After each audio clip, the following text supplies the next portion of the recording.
Hi. We're ready for episode 2. I don't know if you all are. We wanted a song about hope. Yeah. That was We're going to disparage hope later, or at least I am. Des is hopeful sometimes. She's got hope. Not today. Not today. Today. All right. Wait.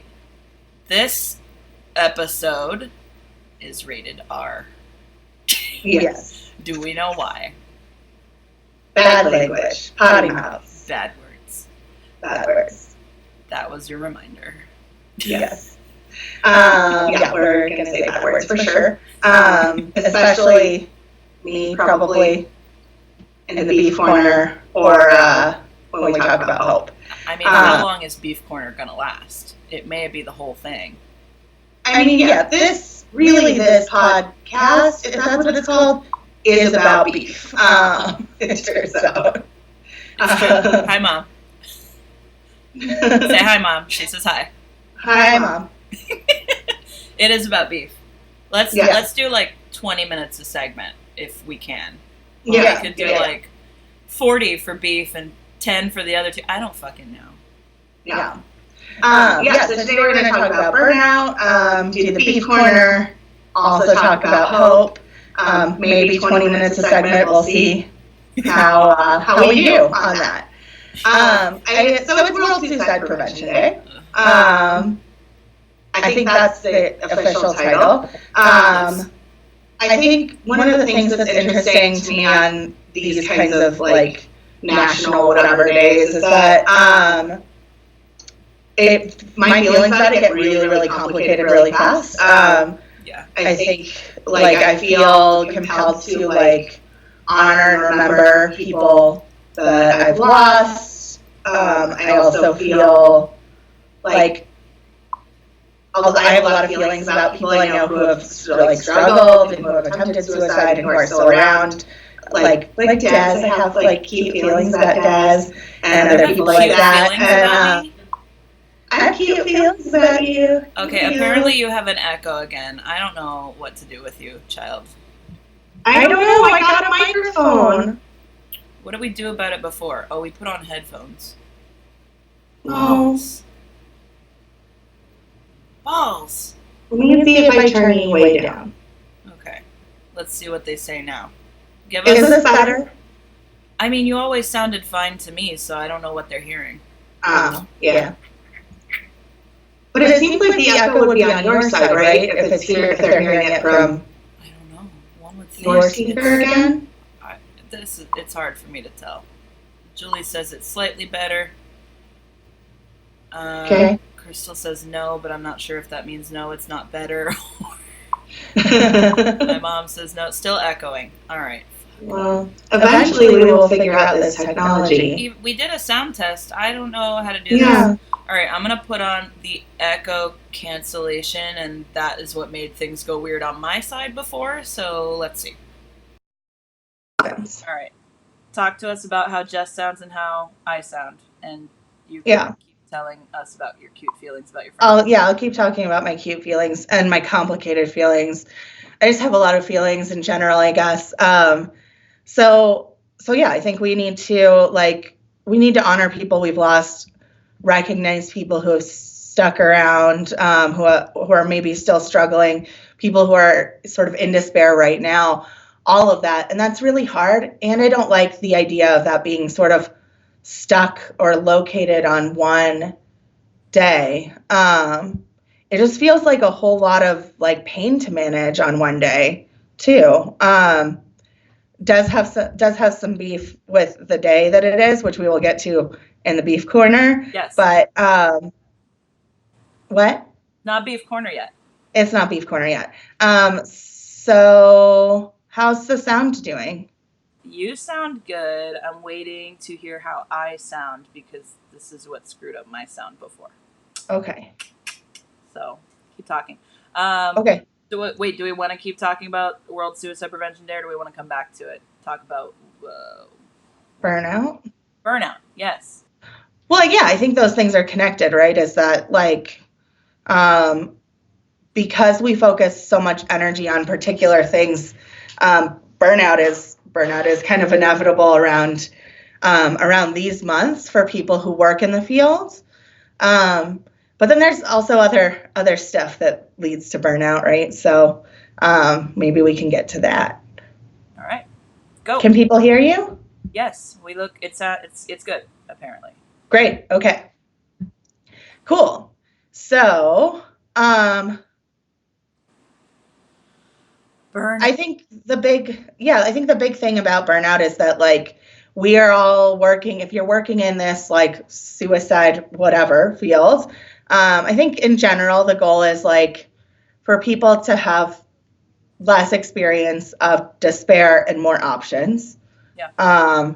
And for some folks that means like preventing death at all costs, not for me. But that's how it shows up for some people, I guess. And like the reality of this sort of work is that suicide rates are just going up. So when you're working really hard for not a lot of money in an industry that is like not achieving its goal, that's sort of a recipe for burnout, I think. So it's a pretty common experience that people have. Yeah, and there really is the pressure to just like continually produce content right now. Mm-hmm. I'm even feeling a little bad about it because I haven't made a post, but I don't have anything to post about. Like I feel like it's quality, not quantity, and we're really like we go for quantity in September, and I don't. Yeah. It's problematic because it ends up being the same old bullshit about reach out and whatever, and that none of that's real. Like we Yeah. have no answers Yeah. about like what this is and how why it's happening. Really, I feel maybe I don't know, maybe I'm jaded. Yeah. I mean, and I think we have like ideas, but we don't have like, yeah, we don't have answers. And like, maybe that's the wrong focus too. You know, I think that's part of what leads us to burnout is like this sort of laser focus that like we have to save, like every life we save is, you know, like one step closer and that's better or whatever. But that means that every life we don't save is like on us or something. And while I do think there are things that we do in the world that contribute to people's suicides and we aren't blameless in them, I think that way of thinking is dangerous for people in the field. That every interaction, every single person we lose is somehow like a score, like we're keeping score. That's really dangerous. Yeah. And it's not a good way of like thinking about it, right? So I went to this conference called ASHI in the spring in the mountains, and they talked about at this conference. Sorry, I'm getting over a cold. Trying not to cough in your ears anymore. Sorry.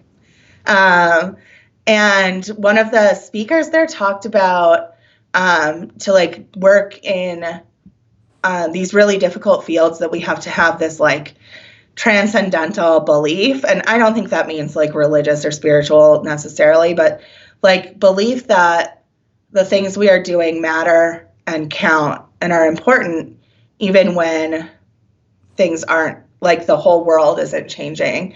And I think like particularly on the crisis line here, like, or the peer support line, I talk with people about like, you can't measure like how successful you are at your job with every single interaction, because we're all humans doing our best, and like not everything is going to go perfectly exactly the way you wanted it to.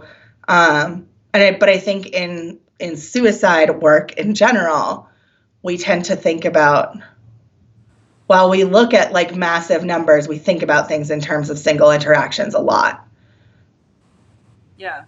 Yeah, it feels and there's that pressure of everything feeling like life or death. I mean, yeah, like that's part of the reason when I finally, go to school for social work and maybe become a clinician someday, like I can't only focus on suicide, because I also feel that even though like I know better, I feel it.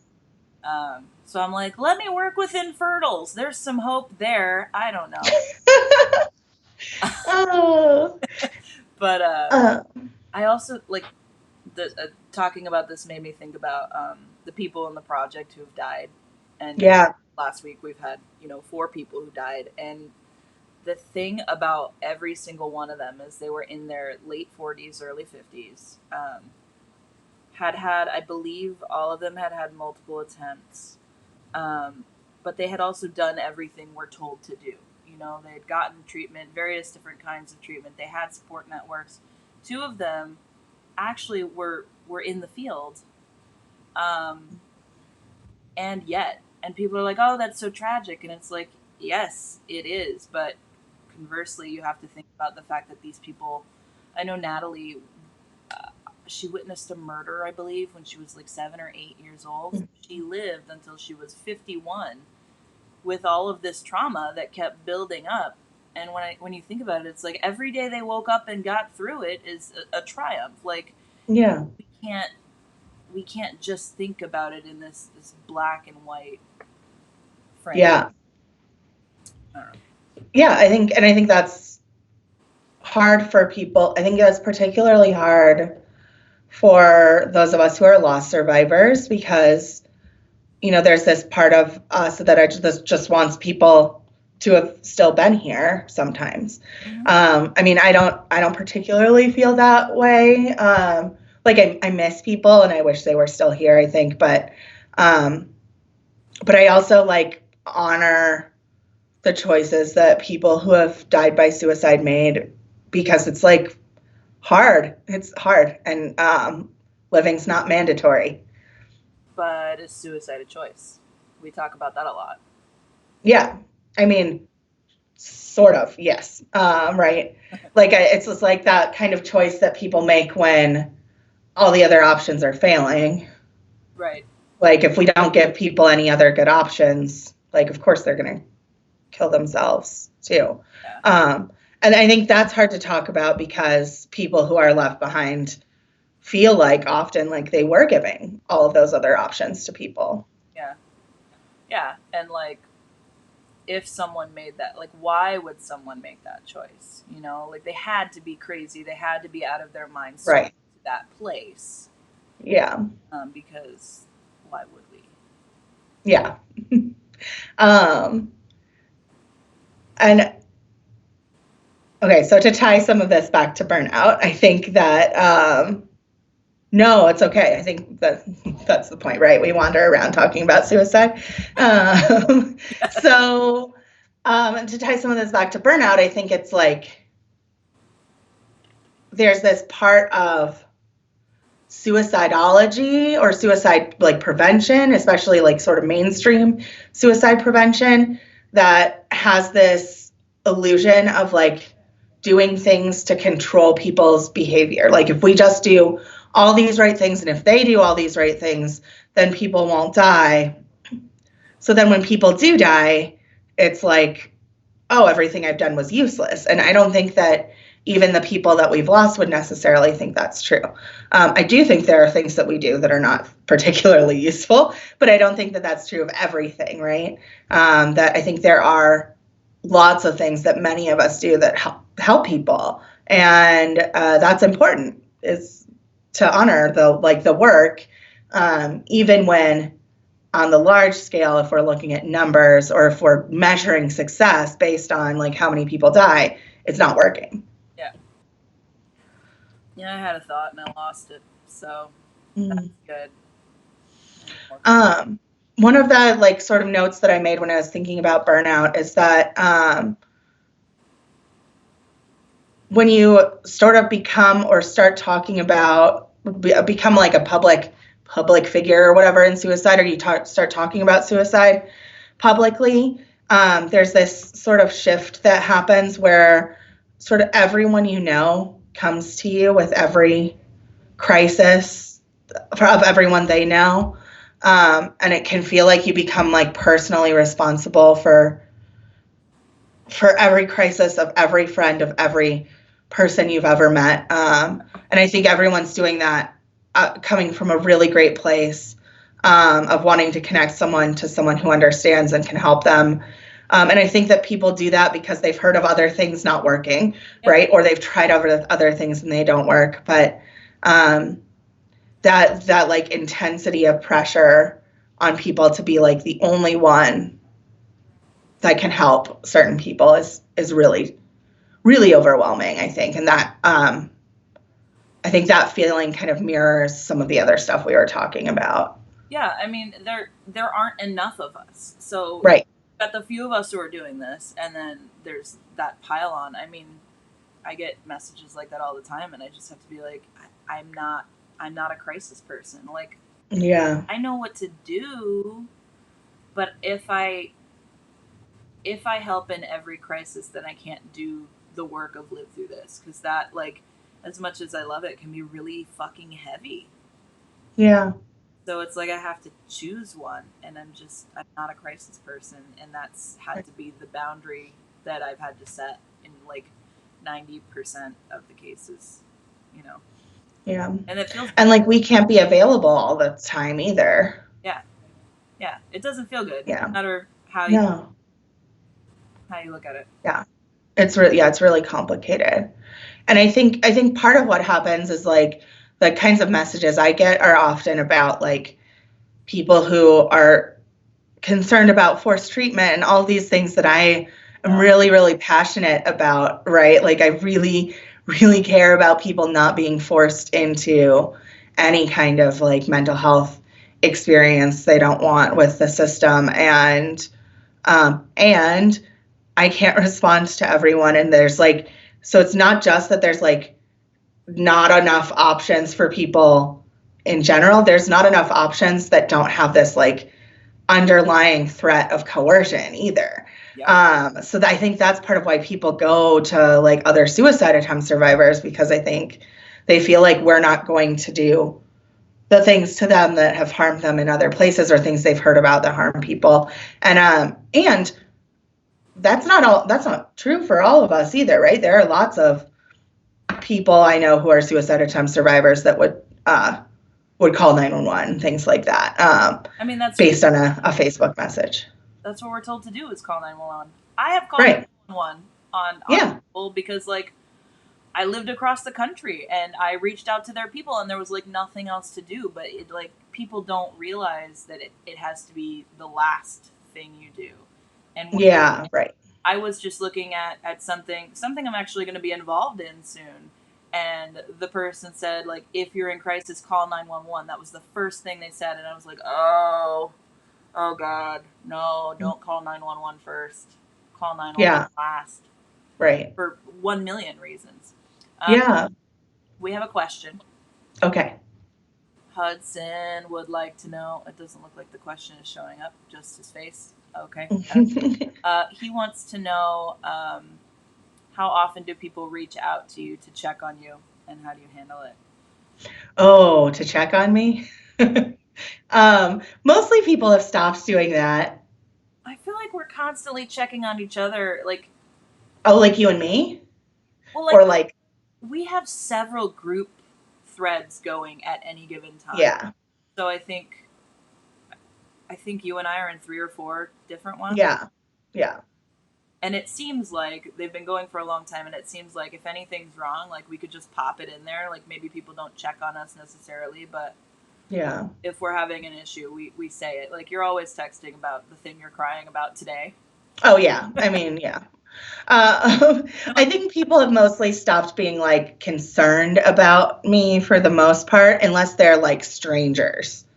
Right. I do get strangers who report me on Facebook. Okay. And Twitter and stuff, just like without saying anything. They're like, and then I get the pop-up like, are you in a crisis? Call the Lifeline. And I'm like, yes, I would love to call my coworkers. Right. Love how that's the way that we've chosen to deal with suicide stuff on social media. It's like, hey, social isolation is an issue with suicide. Let's do the most impersonal fucking thing possible. Yeah, anonymously report your friends. Fuck that.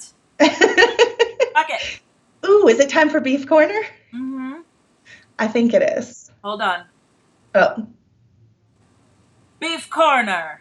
Take that in. Take that the fuck in.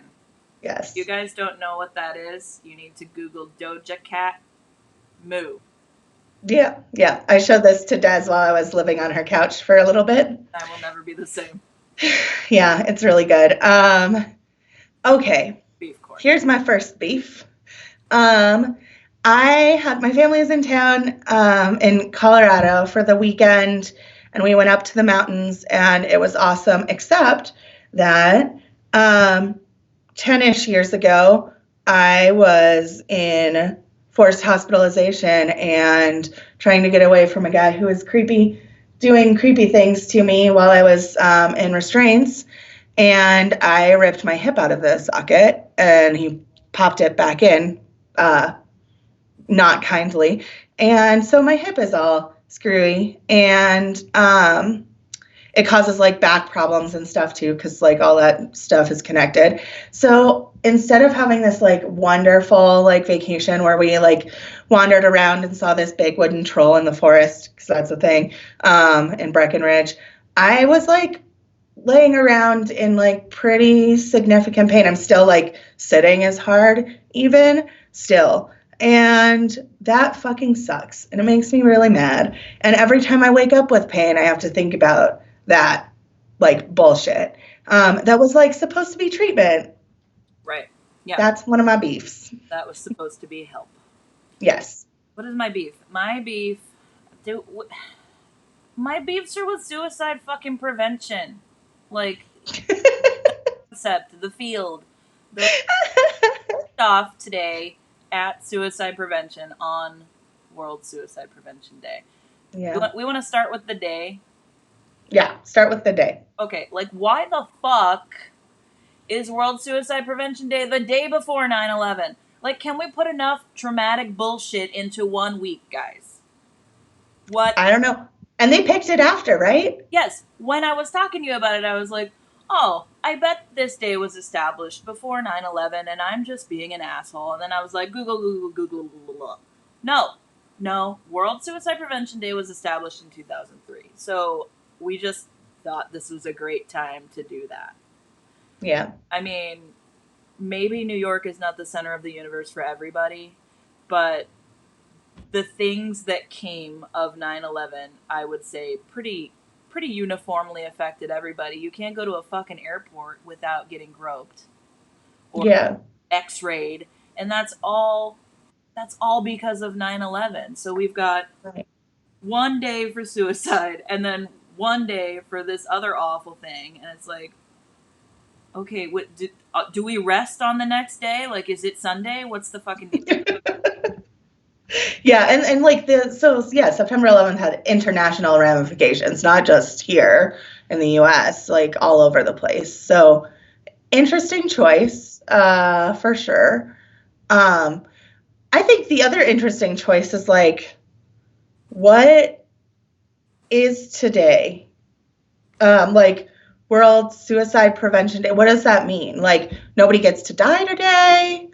Die another day. Die another day. That was my sister's contribution to this event today. Is that she said it's die another day. But yeah, so like I don't get it. Like, what does it mean to prevent like World Suicide Prevention Day? We're like extra vigilant, super surveillance-y. We're watching you. Make sure you don't die. We have so many options for you, except we like don't. There's like one option, maybe. Oh, we have another comment from M. Thiel King. I hope I'm pronouncing that right. I'm not sure. Let's add it to the broadcast. This worked last week. Wait, let's see. Let's see if I can do this. Why is the text black? Okay, whatever. I don't know what the fuck is happening there. So M says we should rename it to Suicide Awareness Day rather than focusing on prevention. And I know you have feelings about that. Yeah, well, like, what is awareness? I guess. I mean, so I get the sentiment behind that. I do like the idea of moving it away from prevention, for sure. Yeah. Prevention, not my jam. Awareness, though, like, are people not aware about suicide? Right. Because, like, every time I talk about suicide to a stranger, which is the thing I do a lot. Just making everyone feel super comfortable around me. But like, every time I talk about suicide, people are like, "Oh yeah, well my sister, my cousin, my like husband, my whatever, had this experience," or like I tried to kill myself once. I feel like I just don't go places where people are like, "I don't know about suicide." I mean, they might not know about some of the things that I feel like I know about suicide, or like that the field thinks they know about suicide, um, but I feel like we're generally kind of aware. Yeah. So like what is it that we're trying to achieve by having this like I know. day? I've been going through this like for years because I think I originally was framing Live Through This as a suicide awareness project. Right. And I think Bart, probably because he's an oppositional fucker, was I mean that I say that lovingly. I think he pointed out that a lot of awareness projects have been harmful to people. Yeah. And also the piece that you were just pointing out. So then it's like, all right, what I've been working through is suicide education.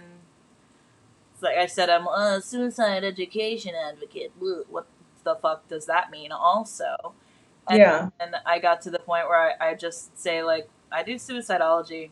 I'm a suicidologist, and that. Yeah. But even that's like regular people aren't gonna know or care or want to figure out how to say all of those syllables together. Yeah. So I don't have right, and you can't say like I do suicide. Right. I mean, I did that once, twice. Yeah. Good. Like I don't know. What do you do? What do you say? I don't know. I've been hung up on this a lot lately. Is like, what do I put? Like when I get asked for a bio for something, and I'm like, oh, how do I frame this? So I like play with the words all the time, and I still haven't figured out what it is that I do. Like I would like to make spaces where people can be in despair, not by themselves. Yeah, like respite houses, but yeah. Get down with that. Yeah, I mean, I think lots of different kinds of space, really. Like, there's like a emotional space. There's like creating intellectual space. I think for that, there's, right. There's lots of space. That's what's cool about the Live Through This group. The secret, nobody can see it. Let's see. Yeah. So we've got Uncommon Graces pointed something out. It's funding day, which is super important but weird to watch online. Yeah, right. Yeah. So that's the other thing is like now everyone is asking for money. Yeah. And I usually which is fine. I usually don't ask for money in September, but this September I am. Yeah. I'm like, help. Right. So like we have to focus all of this stuff. Yeah. Donate to Live Through This today. Or you can buy these shirts that say I cry at work. Or we have and they go. I think they're online. I can't remember. But these ones come to my organization too. Yeah. You can fund us both. Yes. If you cry at work. It's our 50-50 between Rocky Mountain Crisis Partners and Live Through This. Yeah. It's not like we're not making a lot of money on these shirts. Maybe $8. Right. Yeah. You could also directly donate it to us. Also. Speaking of this being about funding. I mean, it is. It's like the time where you can. Suicide Prevention Funding Day. Yeah. That's it. We did it. Oh, there we go. Just like we give your money to Suicide Day. I think that's the other, the other thing is like some of these big, like monolithic organizations that control a lot of things in suicide prevention also are making a ton of money in these months. And, like I'm saying a ton of money, and it's a ton of money to me. It's certainly not a ton of money given the scope of suicide as the scope of the impact of suicide. But I think, there's lots of ways that money gets distributed that are not kind of going to the places that people think always. And that have been kind of going toward the same things over and over again forever, despite like not having an impact, which we are actually going to talk about. Yeah. Money and funding in another episode. That one's going to be interesting, and we're going to have a guest. So we'll talk about the money more. I'll shut up about that and save it for our good full money episode. But it so that's another part of this is that it's like we have tied like honoring people we've lost and people who have struggled and all of that, to like funding for organizations, which is, I mean, I know that's like what nonprofits do because of like capitalism and stuff, which is, but like, can I get through an episode without talking about capitalism? But it's like, it really kind of cheapens stuff, and it feels like exploity and gross sometimes. But on the other hand, like if you were to just be transparent about it, that would be different.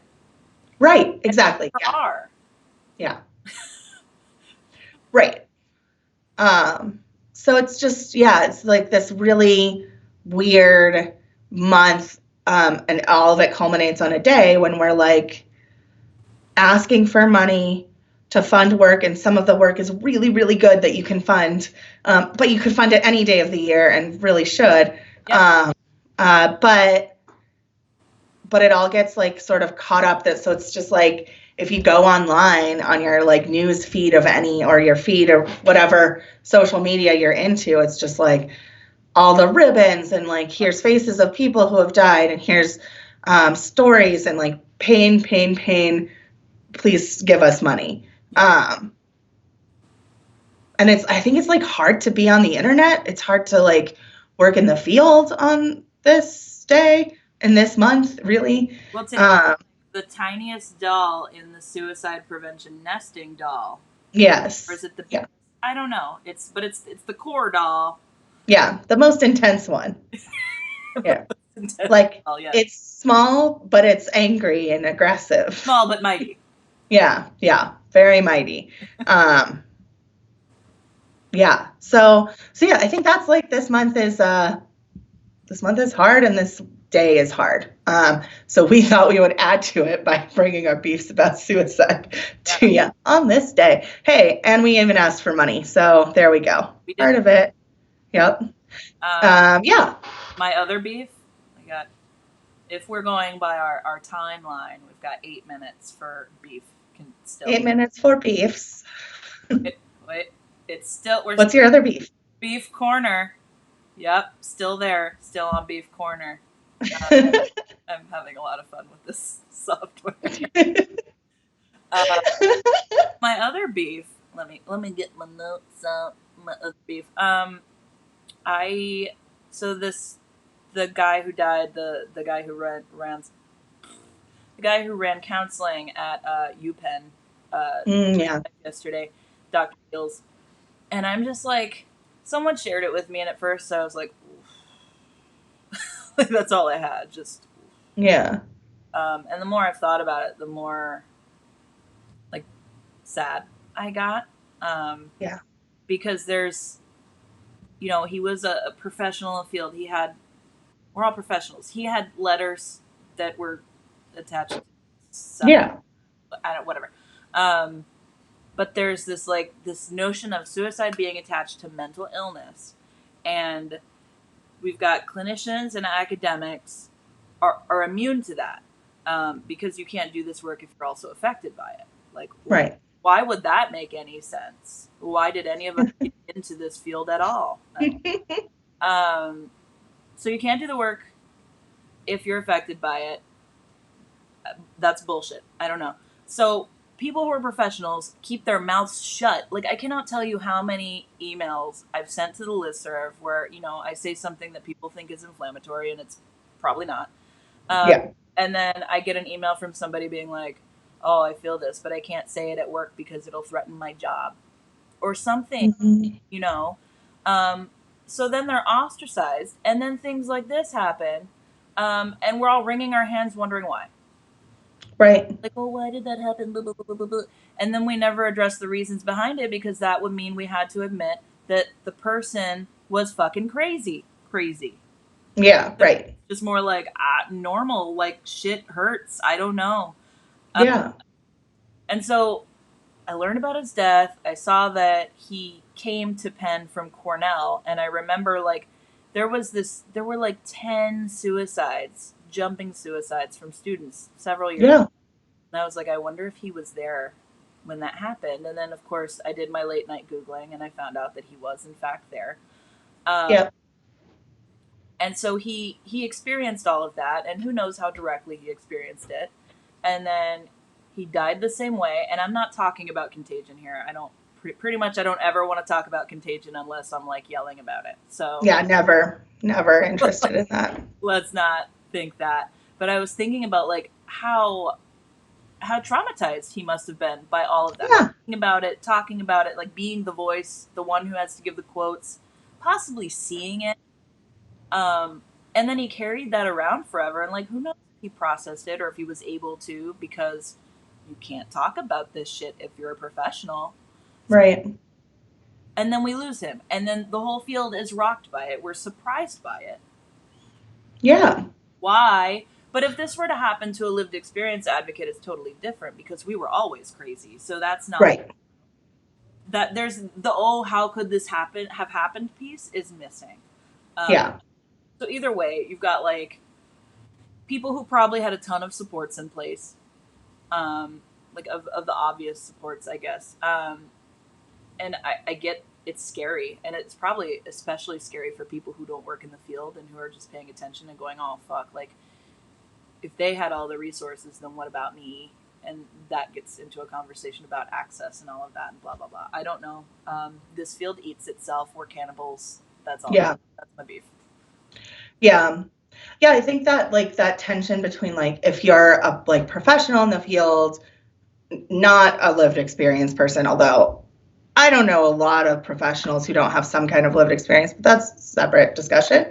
Okay, so if you're a professional, you're not coming to this work from the lens of lived experience, then like if you die by suicide, it's like shocking, whatever, like it doesn't make any sense. And it's because we've pathologized suicide. So like when one of us dies from suicide, then they're like, oh, she lost her battle with her disease. And it's like, so suicide's like sometimes disease, sometimes a medical issue, only when it's us, right? Only when it's like crazy people. And then when it's not, it's like this random event that we couldn't control and had no, right? Like, and then we have to, and there's like a different kind of sad that we have to be about it, right? Yeah. One of them is like, oh, like poor thing, like pitying, gross bullshit. Yeah. And then the other one is like, shock. Right. Like, how could one of us? So that's just really bizarre. It's really a real bizarre dichotomy that doesn't make any sense, but it's all connected to this idea of like pathologizing suicide when suicide is really fucking understandable. Yeah. Like, we don't know. I don't think we always know why, yeah. But like there are reasons. Yeah. Like when Amy Poole died. Yeah. I mean, that was a whole mess. Yep. A whole mess. And everyone was like, oh, she lost her battle. Yeah. The signs were all there. Like, it was constantly there. She constantly was seeking help. Yeah. And somehow we were surprised. Right. And we're surprised because it's easier to be surprised than to say, like, what is wrong with the help that is available, that it's not working for people, right? We have to be surprised because why would we want to ask that question that would maybe make us better at our jobs? But then we also... Hi. Dolly's got beef, too. Dolly always has beef with the door opening. Yes. I feel like we're not very funny today. We're mostly just sad and angry. We are having beef corner, and that's funny. Okay. Okay. That's funny. Beef corner is funny. Yeah, I was just thinking about like the resources and stuff. I was talking about this with someone the other day about how we focus on like therapy and meds, and we don't think all of the other reasons that people are in pain. Like the CDC put that thing out last year that was a really nice infographic that was like legal issues, financial issues, housing, any number of issues. And so when we're talking about suicide, we don't give resources for all that other shit. There's no like master list of resources, which I would like to put together one day. Yeah. RAIN, the Rape, Abuse, and Incest National Network, the child trafficking, any number of things, financial help, like, I don't know. Yeah, it's like I think suicidology in general glosses over the like practical assistance part Yeah. of helping people. And I think that's true both for loss survivors and for suicide attempt survivors, although more for people who are suicidal, I guess. So loss survivors, it comes up more often that we'll talk about practical assistance. So people will talk about things like do their laundry for them or bring them food or whatever. But like that's true for suicidal people too. Yeah. When I was suicidal, I probably didn't do my laundry for gross amounts of time that no one wants to hear about. When I'm not suicidal, I don't do my laundry for gross amounts of time no one wants to hear about. Yeah, right. So like, like those things also help. Like if you can't get housing and that is contributing to your suicidal thoughts, someone fucking getting you housing would help. Yeah. But we're just like, call this hotline. They can't help you with that. Like getting these terrible, terrible systems that like you yeah. never get anyone on the phone. You have to fucking do mountains of paperwork that make no sense. Right. I was trying to help someone get Medicare or Medicaid. I can't remember which is which. Not the old people one. Yeah. And the paperwork was infuriating. It was Yeah. hard. And like you might need housing or whatever still and not qualify for that shit. Like also, it's not like our government assistance is super accessible and readily available for people who need it. Yeah, it's the opposite of that. Yeah. My mom has a question. Yeah. A cow. She stood there and thought about how she was going to get in. I saw it happening. So my mom wants to know, how can the work change? Ooh.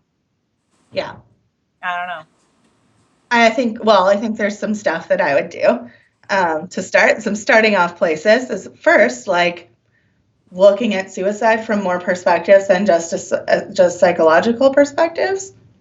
Is a like general starting off place. Well, that ties into what we were just saying. Yeah, we could do that. I think like making support available that doesn't all drive people into like therapy, right? Like having multiple methods of supporting people, connecting resources. So it's not just like your suicide, like we have a national lifeline. When you get routed to my center, we have connections to things like supportive housing and food assistance and things like that. But that's just because of the connection of like our center in our state. That's not, most centers are not going to have we have a 3,500 item database of stuff we can search for to help people. That's not everyone can maintain that. Yeah. So like those resources being disconnected is super problematic. Them being inaccessible is a problem. The speed that they happen is a problem. All of those things could be better. Like if we connected those things, it could work better. Yeah, I mean, burning it to the ground and starting over is probably the best. Yeah. Also, I'm always here for burning it down, just for the record. If burn it down is an option, yes, I am in. We are 4 minutes over. Okay, but I have one more thing. Okay, I'm just letting you know. Okay, so here's the other thing, is that I don't think suicide prevention requires professionals. Yeah. But it does require people to stop being assholes to each other. Like, stop being assholes. It does. Be nice to each other. Take care of each other. Fuck. I was just showing the baby queer yesterday. The one in the basement right now. Not your babies. No. No. They're queers. Yeah, we don't know if they're queers yet. I'm rewriting my keynote, and I pulled up the image of my discharge papers from the hospital, and like that's a clear enough example of how shit isn't there for us. Like the number they told me to follow up with was 000000000. Like they were not there for me, but who was there for me? My mom was there for me. My best friend was there for me. My best friend was like, just come to my house. I'll take care of you. Who saved my life? not the fucking medical field, not a therapy, not meds, not any of the stuff that we're always telling people to look for. I think, fuck, we're missing like a huge opportunity. Like, just teach people, regular people, what to look for, and then say, don't be a dick, and like listen when people say they hurt and validate that, and like probably the suicide rate would go down much more than it has with all this other bullshit. Yeah, like if your friends or your community members need a place to stay, find them a place to stay. Like if people are hungry, feed them. Like that's, I mean, it's just like some basic stuff. Yeah. Yelling all of that. The system. Yes. It doesn't. Yeah. It's just, and we need to stop doing this, like pushing, like we push liability around, like not wanting to be like responsible for people. So like if we're not responsible for people as individuals, if we're not responsible for our communities, like who the fuck is? And when did you learn that you could rely on our government for that? Seriously. Can't rely on them for anything, but at this point putting people in cages. Right. Hope. Beef Corner has now ended. You have reached the end of Beef Corner. There is no more beef for you. No, I'm going to have beefs about hope. But we're going to talk about hope. Having hope. It's not officially Beef Corner anymore, okay? Yeah. Okay. Yeah, not officially Beef Corner. Hope. So hope is like the big, right? This is like the big sell in like suicide prevention. They're like, the opposite of suicide is hope. Right. I mean, if that were true, I would be super dead. You're dead inside. So yeah, just dead inside. Sometimes look like it on the outside. I was realizing while you were talking that I forgot to put lipstick on, which I can't tell if it makes me more or less dead looking to not wear lipstick. Huh? What color was it going to be today? Blue. I don't know. Blue is pretty like when dead people are dead, they turn blue. Yes. Okay, so it might have made me look more dead. Anyway, forgot lipstick. Yeah, so the opposite of suicide can't be hope. And like I do think people sometimes who are suicidal feel hopeless. Yeah. But like it's like justified to feel hopeless. I feel hopeless a lot. It's like a chronic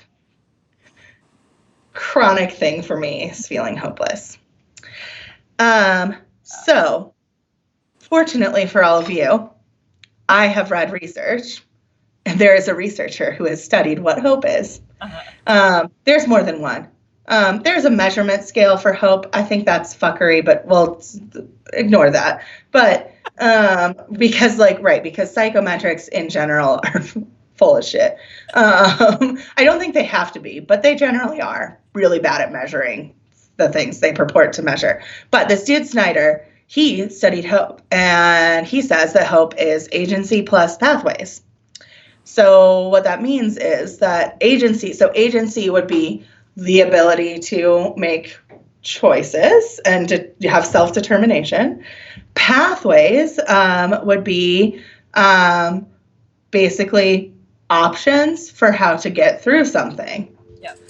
So here's something interesting to me about that, is that when people are suicidal, we take away both their agency and their pathways. And then we're like, but be hopeful. You lived. Like, that's fucked up. So yeah, we take away their agency by like literally locking them up, and then take away their pathways by saying like treatment is the only way that you can get better. So we're like, one path, you have no choices. Yeah. So we literally take away hope from people while we yell at them about being hopeful. Right. But also, like, you've talked about this a lot.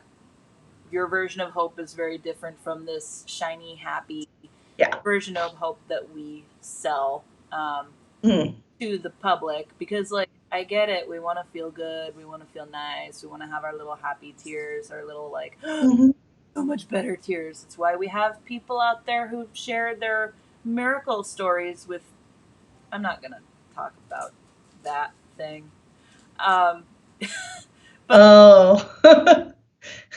Creatures. But that's why we have I can't even finish my thought. Like, everything is so shiny and happy, and like, you've said that you've said that you have rage. Yeah. And I think that you could say rage is your version of hope. And like, but it's better. Right, but why can't it be whatever we fucking think it is? Like, why does it have to be defined again by people at the Lifeline who have never experienced it? Yeah, hope is like this like fetishizy like inspiration porn bullshit, right? Like that's the way it gets sold, is that it's like worshipped in suicide. It's really gross. In suicide sort of prevention world. They're talking it's like about sea creatures on the comments.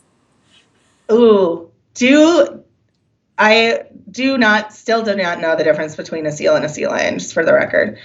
In case anyone was wondering, one of them's got ears. Who the fuck knows what that is? They look the same to me. They're all cute. Very cute. Really cute, which is all I care about. Okay. Hope.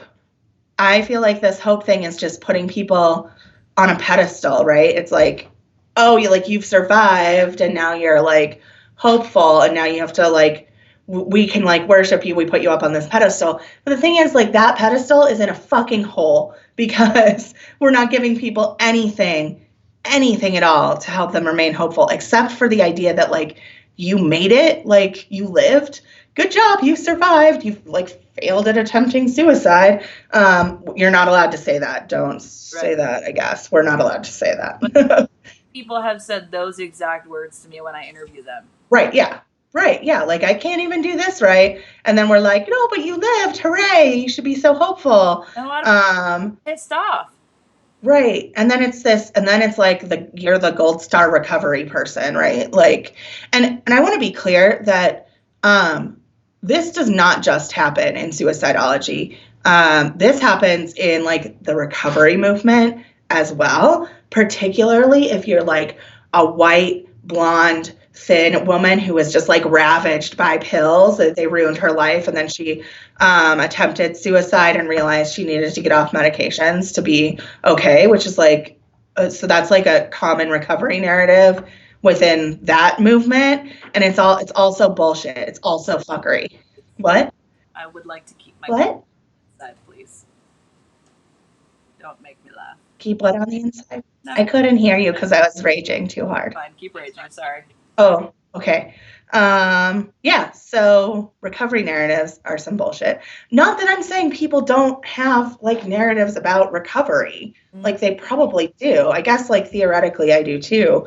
That's not how I talk about it, but I do. And I just think that like this idea that it's like suicide is this like point in time that we move on from and you move away from suicide and into hope is just like bullshit, and it sets you up for the next time you struggle being fucking terrible and isolating and you can't tell anyone. And then you're like, here I am failing again. Like it's not fucking helpful. I get that, we want to give people reasons to live, but just saying that something is hopeful doesn't actually make it hopeful. Yeah. Like they're words. Right. And like, I think we can both believe that the world is a dark and terrible place and want to still live in it, or not. And both of those are legitimate. Yeah.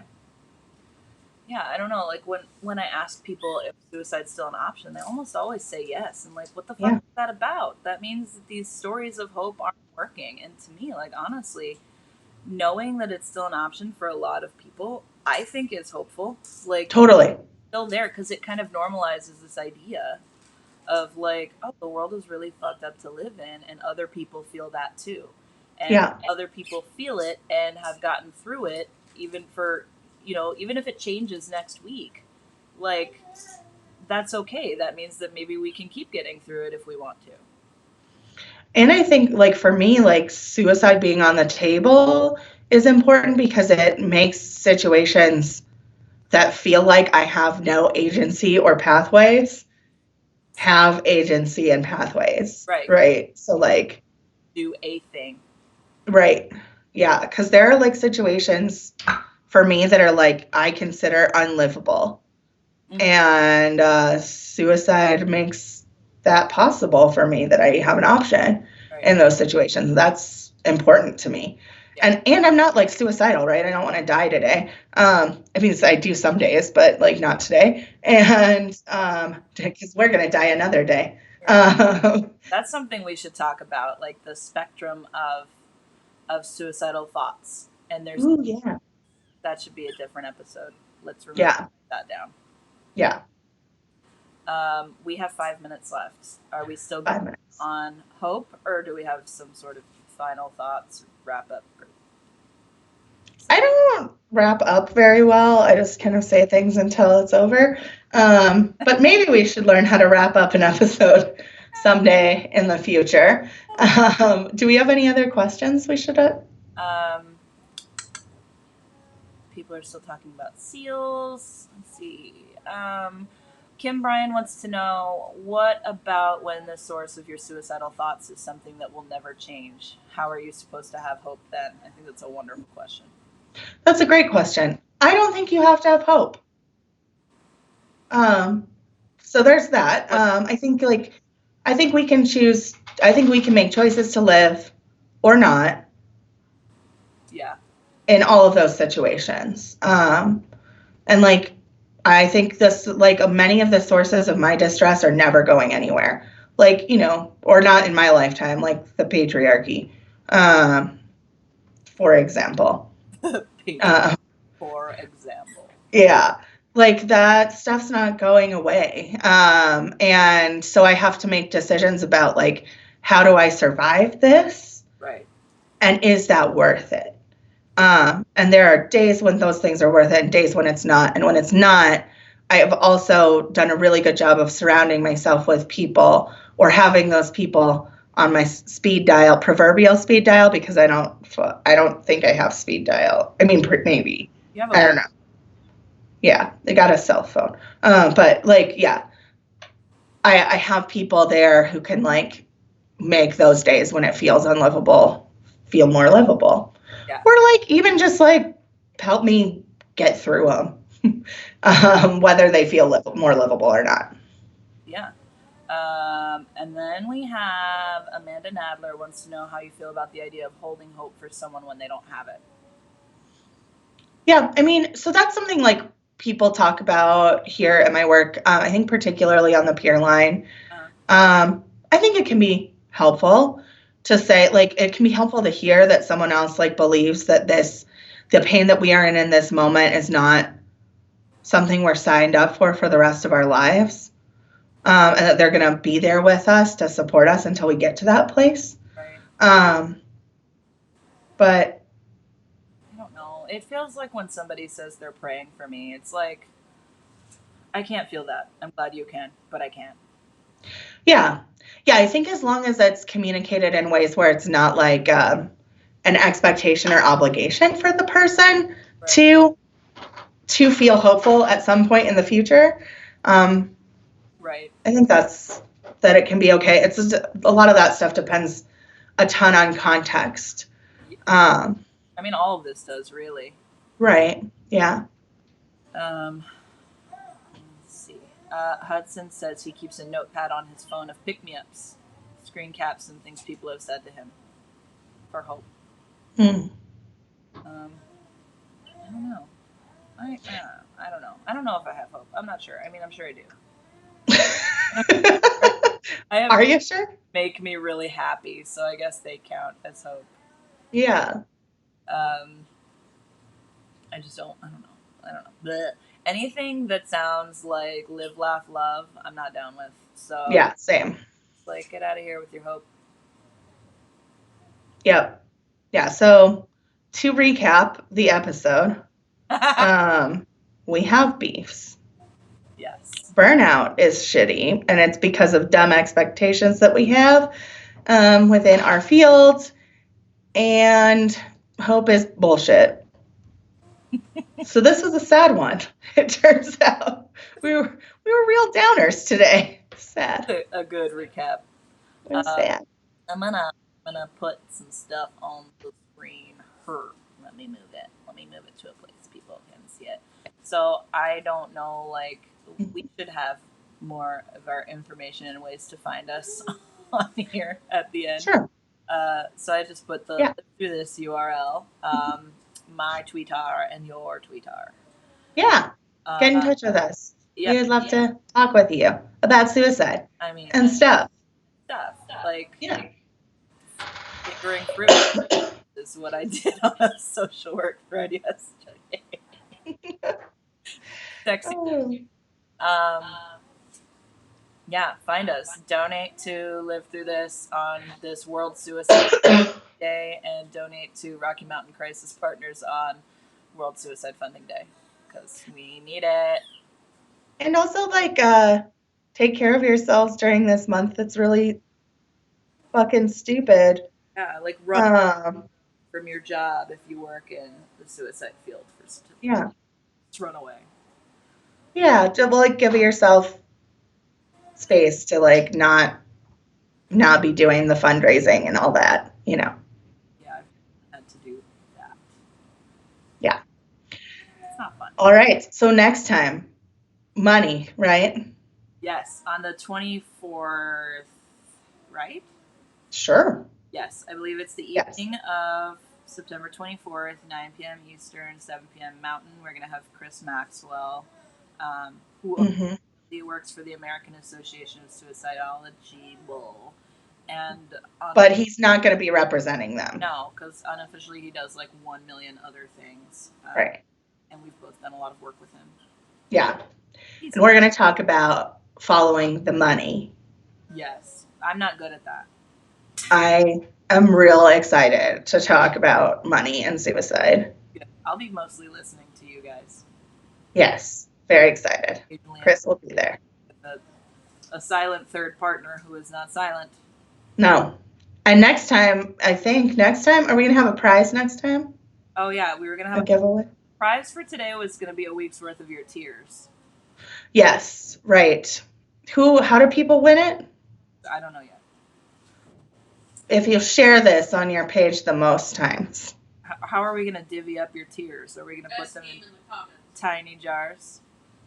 No, I'm going to put one set of tears in one. It's going to be all my tears for the week in one jar. So the whole ocean in one jar. Yeah. All my tears, one jar. Share this a lot. They could be yours. I'll make notes every time I cry too, so you can see what it's about. Oh my God. Okay, keep the notes and we can put them on the screen somehow next time. I will take the notes about everything I cry about. I cry like 3 or 4 times a day. So like just to be, so people are ready. This morning I cried because my back hurt, but I also cried because I saw this one-eyed chihuahua cleaning its face. It was really cute. I don't know. So like, yeah, I cry about anything, everything. Good. Yeah. Okay, the end. All right, bye. Love you, bye. Not a cow. Moo. No, I'm a cow.